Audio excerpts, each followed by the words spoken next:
Welcome to Retire Right with Rick Durkee, presented exclusively by the Coastal Financial Planning Group here on News Radio 94.3 WSC. Rick Durkee is the retirement income planning and wealth distribution specialist in the Lowcountry. Are you ready to retire right? Here's your host this morning, Shane Griffin.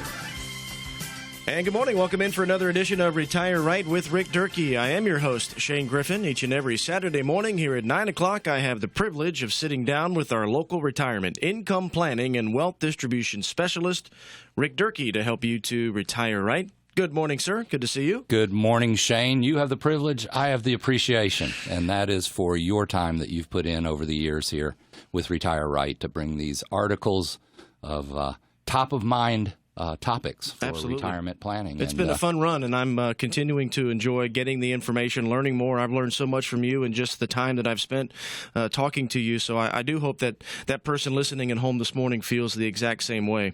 If they're retirement-minded, they will. That's right. If they're in that retirement red zone or maybe retired and retirement-minded, hopefully that is the case. The topic this morning is Rich Dad author says the 2016 market collapse he foresaw in 2002 is coming. Before we get to the article, a couple of reminders. First of all, check the website for the calendar of events. Rick has a number of events coming up in April and May.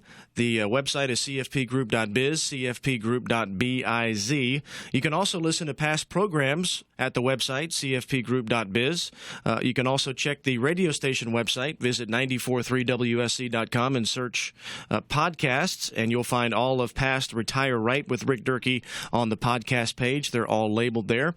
And if you'd like transcripts of the program, they can contact the office, correct? Sure, or email me, rick@cfpgroup.biz, and we can send out any transcript for any past show. So those are things to keep in mind. Now let's jump to the topic. 14 years ago, Rick, the author of a series of popular personal finance books, predicted that 2016 would bring about the worst market crash in history, damaging the financial dreams of millions of baby boomers just as they started to depend on that money to fund retirement. Broader U.S. stock markets are recovering from the worst 10-day start to a year on record, but Robert Kiyosaki, who made that 16 forecast in the '02 book Rich Dad's Prophecy, says the meltdown, Rick, is underway, and there's little investors can do but hope the Fed slows the slide. Two-part question. First, do you agree? And second, there are things people can do to protect themselves right now, correct? Well, Shane, let me answer question one. Do I agree on this market slide? We know in January things went negative to start out with. It didn't get off to a good start. It didn't wait long.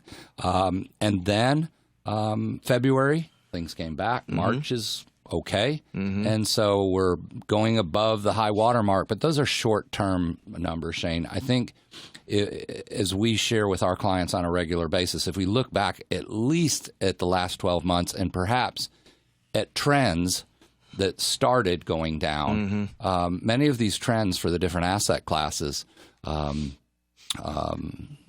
commodities, real estate investment trusts, small cap stocks, large cap stocks. Many of these trends started back in 2014, and they're not obvious because there's so much volatility right now and because of the reporting that we get. But I don't like to prognosticate. Is that a word? That is. That is. Yeah. Okay. Or give a prognosis on what the future of the markets are going to be, because I always say this: there's really only two guarantees with any future or past results. Is number one, they don't predict the future, or past results don't predict the future, and future results are just what they are. They're a guess. We do know that the markets do go up and they do go down, and we just don't know when or how bad they might go down or how fast they might recover. So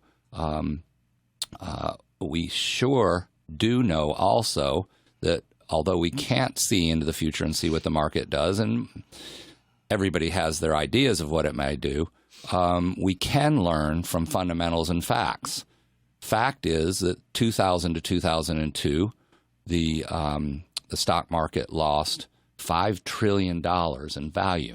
Okay, the fact is in 2007 and through 2009, when the market did come back out of the financial market meltdown, there was $20 trillion of GDP that was estimated to be lost.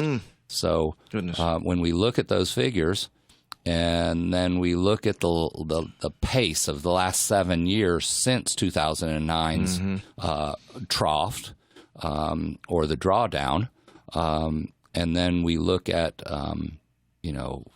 what things have been said that they've done. We say we're in this fourth longest bull run market now. Well, you measure that from the bottom of 2009 and you don't factor in where it was in 2007 first. Right. It's not that long of a bull run. And so we need to look at the information. The source of information, as you say, Shane, and you've done your research on, is when you pull these articles, we want to look at who wrote them and what's their motive. Right. So anyway, now on your second question, are there things people can do now to protect themselves? Well, safety and protection is a must for retirees. We have to minimize the downside, and we absolutely have to do it when we're moving out of accumulation to distribution, when we're withdrawing out of those funds.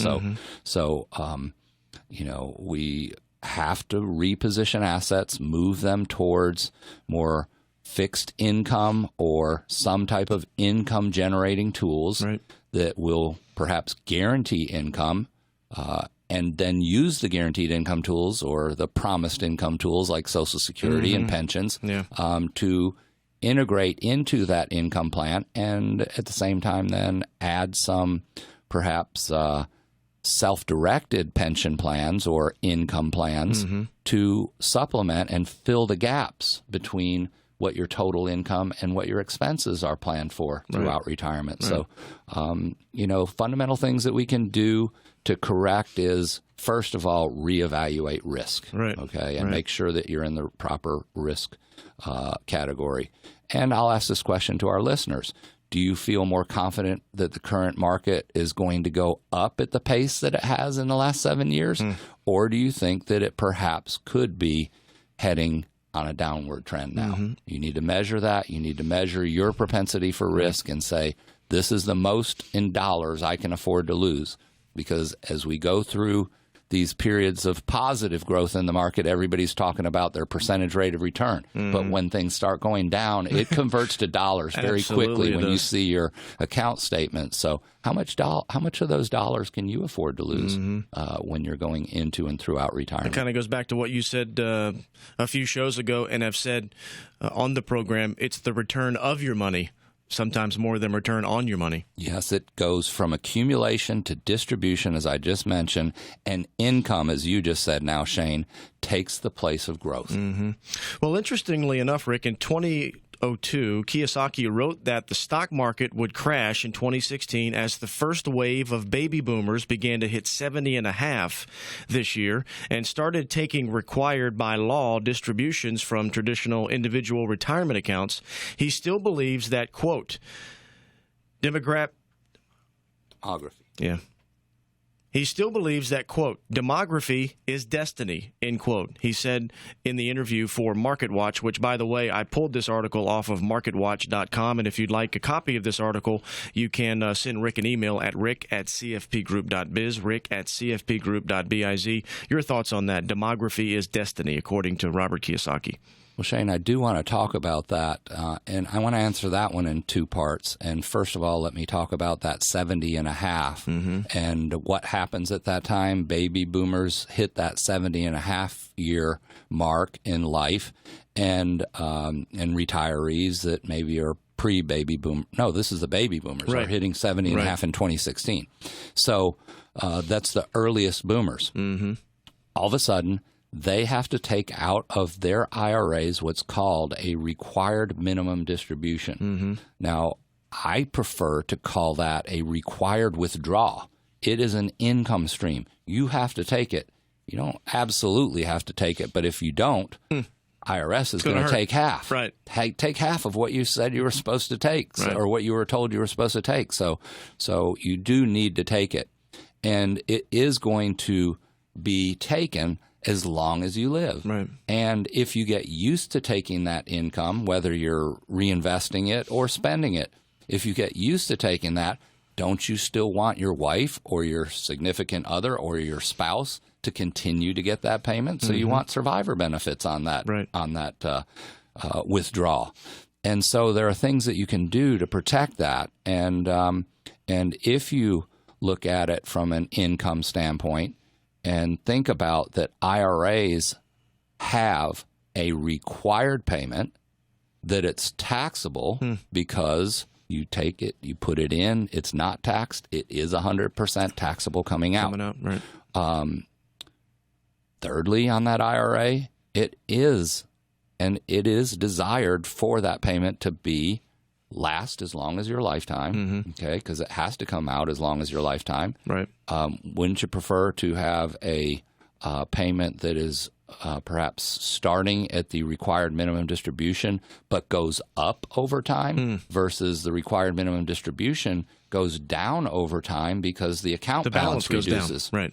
And so, could you lock in that with some proper planning, that initial payment, and then, it's more than what you have to take out, but you don't have to take out more. Also, you have an opportunity if you wish, and if not, you don't have to. So this is income planning, folks, and looking at the IRA and how you plan properly for that. So that's part one, is talking about that required minimum distribution, Shane. But I have some information I'd like to share with our retirement-minded listener out there this morning, drinking their cup of coffee. Yep, absolutely. According to the U.S. Census Bureau data, more than 76 million individuals were born between 1946 and 1964. The boomers. Researchers at the Population Reference Bureau determined in 2014 that 65 million of them were still living. Wow. After immigrants are added to these numbers, according to that 2014 report, the number of living U.S. baby boomers was back above 76 million people. Wow. And that number is going to get bigger. Absolutely. It is going to get bigger. In this world of open borders. Because of two reasons. Well, that's some of it. Right. Well, two reasons for the base of this population. Number one, they're living longer. Right. Okay? Number two, the population dynamics or the demography, the statistics, show us that there's more boomers coming through. And if they're living longer, then more will live past 65 and continue to go out through longevity years of perhaps 90 to 100. I've read recently where most financial planners are encouraged to plan on current retirees having not any longer a 20 or 30 year, but perhaps as long as a 40-year retirement. That's incredible. So if you're a successful retiree that's retiring at 60 plus 40, folks, is 100. Hitting that century mark is now a realistic thing. So talking about those statistics and back up to 76 million, Shane, a market meltdown could imperil those boomers' retirement plans. Taking badly timed bites out of these hard-earned balance in their retirement accounts would be something that we would want to know how we could protect ourselves against, wouldn't it be? Absolutely. So something to know about and learn about is sequence of returns risks or losses early in a cycle of investment returns. You can't afford to take a big drawdown here. Not withdrawal, but drawdown, loss of account value early in your sequence of retirement. Right. Okay, it will affect you dramatically, especially if you're taking withdrawals out. So boomers can avoid getting caught in this possible coming correction. Not saying it is or isn't. Right. With safety and protection tools. It's all about managing downside risk when it comes to income planning. Max loss now needs to be no loss, perhaps, in part of your retirement assets, and that needs to be guaranteed. Well, and keep in mind, too, we talked about this before, the double whammy is the drawdown plus taking the distribution. I mean, that right there, when you put those two together, could really spell disaster for someone's retirement nesting, right? Sure, because if you're withdrawing and the market's going down and you're having to cash out more shares to get the same dollar, those shares aren't there when things go back up to grow back as fast. You have less shares to grow back as fast. We're discussing an article that I found at MarketWatch.com. The topic, Rich Dad author says the 2016 market collapse he foresaw in 2002 is coming. Moving on to the next question, Rick. Another item at play, according to Kiyosaki, is China. He says, quote, China has been in a bubble for 20-something years. It has propped up the U.S. economy falsely. When China stops importing, the world crashes with them, end quote. I guess my question to that statement is, how does China affect someone listening this morning? I mean, I know for me, my thought process is, well, that's over there. That can't, no way that can affect me. It's over across the couple of ponds, isn't it? Way over there. Yeah. How does that affect us here locally, living in Charleston, South Carolina? Well, Shane, the high probability of a sharp economic downturn in China was cited in mid-March as a top global risk by the Economic Intelligence Unit. I'm sure the International Monetary Fund, the IMF, and the G10 and all of those powers that be, so to speak, are concerned. This information that was shared with the Economist Intelligence Unit says that it's concerned about a buildup of bad debt in the country, a weak currency, and worries that the government may not be able to shore up its economy. Also, ballooning government debt was a key reason Moody's Investor Service cut its outlook on China's credit rating in March, and they cited money fleeing the country. So China has been throwing money at its banks to keep lending going. The debt quality at its financial institutions is a constant theme amongst these worried researchers and onlookers. Kiyosaki said that he's in the camp that he fears that the Chinese banks will be at the forefront of the next crash. We also have to remember that China revalued their currency twice recently. Right. So there's a lot of things that are going on that are, you got to ask these questions. Why? Why did China revalue their currency? What's going on there? What's the details behind this? Now, we need to worry about here and now in the States and our retirement plans. But if China's economy starts going down and they've been buying a lot of our GDP, then we're going to be shipping less containers over to China. And they've been rolling for a while. Here? Yeah, they've been really rolling along for a while. It's a coming storm. It almost seems that the pace of their growth, they can't sustain that. Well, I've had this friend that's in industrial equipment, heavy industrial equipment, and he actually worked for Caterpillar for a long time. And Caterpillar stock is oftentimes a precursor to a upcoming recession. So I would just ask people to look at the history on Caterpillar stock and see that China has basically stopped buying that type of industrial equipment from Caterpillar. Very interesting. And again, those are things that I know I may not think about. It's more about what's happening here locally, regionally, nationally, but then really it is about looking at some of the larger issues in the big picture. And when we talk about China, sometimes we just go, it's China, they're way over there, it can't affect us, but really it can in the big picture. It's a world economy now, and if nobody's buying our stuff because they're going, their economy is going down, then what's going to be the net result for our economy? If we're not shipping those goods. So another thing that people should pay attention to is shipments out, shipments in. Okay, that can also, 2008. The Port Authority here was not shipping in a lot of goods. I had a friend that worked in that local sector of our economy, and they had several times when they were laid off and then brought back in. It's just the volume of shipment containers coming in was a lot lower because we weren't buying. Right. So, looking at things on the big picture helps us to maybe rein things back in on the fundamentals, Shane. Fundamentals, and the fundamentals is that we shouldn't be trying to chase returns anymore at this point. We shouldn't be trying to find that home run investment. It's typically not going to work, folks. You can pull studies. The Dalbar study is a great study to look at and look at how investor sentiment and emotion has caused investors to basically be flat in their investment returns after you factor in fees. Investment returns of 3 to 4% on average versus S&P numbers that are actually higher than that. So I encourage our listeners to look up the Dalbar study, right, the study of investor sentiment and emotions in decision making when it comes to investing, buying and selling.